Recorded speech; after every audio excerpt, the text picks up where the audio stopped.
Police को मिली बड़ी कामयाबी। कबाड़ी की दुकान में हत्या के मामले को सुलझाते हुए 2 आरोपियों को किया गया गिरफ्तार। पुलिस ने आरोपियों को पकड़ने के लिए 125 सीसीटीवी कैमरे खंगालने पड़े।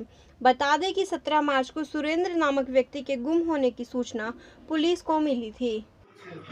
दिनांक 17/5/2022 की रात को कोंट रोड के ऊपर एक कबाड़ की फैक्ट्री में सुरेंद्र नामक व्यक्ति की हत्या कर दी गई थी, जिस संबंध में उसके लड़के द्वारा थाना में सूचना दी गई थी कि भाई उसका पिता गायब है। 346 का पर्चा शुरू में दर्ज किया गया था। वह दूसरे दिन उस कबाड़ की फैक्ट्री में बोरों के नीचे जो काम करने वाली औरतें हैं, उन्होंने सुरेंद्र को बोरों के नीचे जो है ना देखा था। उसके ऊपर धारा 302 ईजाद कर दी गई थी। जो लड़का था उसने मालिक के ऊपर शक जाहिर किया था, जिस संबंध में हमने गहनता से पूछताछ की और हमारी CIA 1 की टीम, योगेश हुड्डा जी जो हमारे इंस्पेक्टर साहब हैं, इनकी टीम ने उस पर कार्य करना आरंभ कर दिया था। लगातार उसके ऊपर मेहनत करते हुए, CCTV कैमराज की फुटेज चेक करते हुए और 1 साल पीछे जाते हुए जब कॉल डिटेल्स निकाली गई 1 साल पीछे की, तो ये मालूम हुआ कि भाई विपुल नाम का एक लड़का जो असम का रहने वाला था, विपुल चंद्रा, वो इसी फैक्ट्री में काम करता था। उसके फ़ोन की कॉल डिटेल्स को चेक किया गया तो ये पाया गया कि भाई जिस रात ये घटना हुई थी उस रात विपुल यहाँ आया था और जो CCTV फुटेज के कवरेज हमने हासिल की थी बस स्टैंड और अन्य जगहों से, वो विपुल से बिल्कुल मिलती जुलती थी। हमारी टीम आसाम में गई और विपुल चंद्रा जो काहर पाथर डिस्ट्रिक्ट का रहने वाला है, आसाम का, हाँ, पाथर डिस्ट्रिक्ट का रहने वाला है आसाम का, उसको वहाँ से काबू किया और पूछताछ में एक अन्य नाम भी सामने आया। सिंगला फर्नीचर्स, आपको यहाँ मिलता है घर का हर प्रकार का फर्नीचर भिवानी में सबसे सस्ते दामों पर, जैसे बेड, सोफ़ा, अलमारी, ड्रेसिंग व कुर्सियाँ आदि। खरीदने के लिए संपर्क करें। भिवानी के अंदर एक लग्जरी शोरूम की कमी थी और आज शोरूम देखने से महसूस हुआ है कि भिवानी के अंदर भी लग्जरी शोरूम बन गया है। विजय कुमार शर्मा नाम है। अभी 2 मई की मेरी लड़की की शादी थी। अभी मैंने यहाँ से सारा फर्नीचर का सारा सामान लिया। 2 लड़की की शादी थी तो बहुत ही रीजनेबल रेट, बहुत ही बढ़िया आइटम, बहुत बढ़िया मेरे को। और ये सिंगला फर्नीचर शोरूम है और यहाँ अच्छी क्वालिटी है और यहाँ मतलब कि आपको हर क्वालिटी मिलेगी, बेस्ट से बेस्ट और कम प्राइस में। ये सोच भी नहीं सकते थे कि भाई इतना मतलब कि सामान मतलब यहाँ कम रेटों में मिल। मैं सिंगला फर्नीचर हाउस से शादी के लिए फर्नीचर ले गया था लड़की की शादी के लिए, तो मुझे फिक्स सही रेट में मिला और बहुत अच्छा मिला। हमारे गांव में इसके लिए बहुत प्रशंसा हुई। और मेरा नाम राजीराम सिंगला है।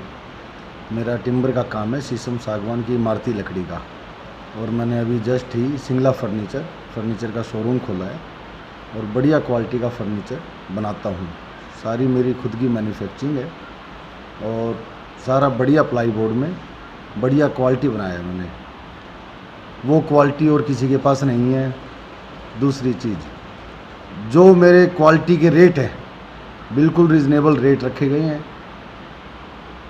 कोई बार्गेनिंग वाला सिस्टम नहीं है। एक रेट का शोरूम खोला गया है। मेरा अनुरोध ये है, जो भी कस्टमर शादी का सामान लेना है, सावे का जाते हैं, तो जिसको भी माल चाहिए एक बार माल ज़रूर देखने आए। आपको रेट अच्छे लगे, माल अच्छा लगे तो ही लेकर जाएं। सिंगला फर्नीचर्स का पता है हाउस नंबर 49, न्यू काठ मंडी, भिवानी। थी भाई, हम जहाँ पहले नौकरी करते थे वहाँ काफ़ी पैसे लगे। हाँ, शाम को पुलिस चेक करके जब तो डेड बॉडी मिली नहीं थी कट्टों के नीचे। पहले दिन जब पुलिस वहाँ गई, उस टाइम तक वहाँ नहीं थी डेड बॉडी, लेकिन जब दूसरे दिन औरतें काम कर रही थी तब उन्होंने उनको स्मेल आई थी, तब वो जब स्मेल आई तो उन्होंने देखा कि भाई बदबू आ रही है, तब वो कट्टे हटाए, तब वो डेड बॉडी जो है उन कट्टों के नीचे नजर आई, जो कबाड़ के कट्टे थे, जो प्लास्टिक के वो नहीं काटते छोटे छोटे, और उनको कट्टों में भर के बेच देते हैं। पीसीस करते हैं सर, है? खाना फैक्ट्री में बेचने के लिए। हाँ, पीसेस करते हैं प्लास्टिक के। दिल्ली तक अभी तक जो सामने आया है उसमें पैसे कम ही थे, उसकी जेब में 1000-1100 रुपये ही थे, ज़्यादा पैसे नहीं थे। लेकिन इनको आशंका थी कि भाई अलमारियों में काफ़ी पैसा मिलेगा। वो जो फैक्ट्री मालिक है उससे हमने तथ्यों की जानकारी हासिल की है। बोले जी कोई छोटी मोटी खरीद या कुछ पैसे थे वहाँ, बाकी वहाँ पैसे नहीं थे, 1000-1100 रुपये ही। असल में आए थे तो वो पैसे के लिए ही थे, असल में पैसे लेने के लिए आए थे। उनको ये नहीं था कि भी इस अलमारी में पैसे नहीं हैं। उन्हें तो वो मारने के बाद में अलमारी तोड़ी है। ये दोनों पहले इसी फैक्ट्री में काम हाँ, 1 साल पहले ये इसी फैक्ट्री में काम करते थे। ये कबाड़ का ही काम करते थे। सर इसमें समीर काम करता था या विपुल काम करता था? दोनों काम करते थे, शमीर और विपुल। हाँ, शमीर और विपुल दोनों ही काम करते थे। मर्डर किसने किया? समीर शमीर ने किया है। समीर आया था ना चोरी करने के लिए? नहीं, समीर ही आया था, समीर ही आया था। समीर चोरी करने के लिए आया था और लड़की को भगा के भी समीर लाया। समीर ही लेके आया था। सर मारने के बाद डेड बॉडी अगले दिन मिली। बॉडी कट्टों के नीचे छुपा देते थे। हाँ, वहीं छुपा। लड़की जो भगा के लाए थे ये हाँ, ये असम का ही रहने वाला है और असम से एक नाबालिग लड़की को भगा के लेके आया था, जिस संबंध में उसके खिलाफ असम में ही पॉक्सो एक्ट और 376 का मुकदमा दर्ज हुआ था। और उस मुकदमे में शमीर गिरफ्तार हो गया था और गिरफ्तारी के बाद में करीबन 3, साढ़े 3 या 4 महीने जेल में रह के आया था।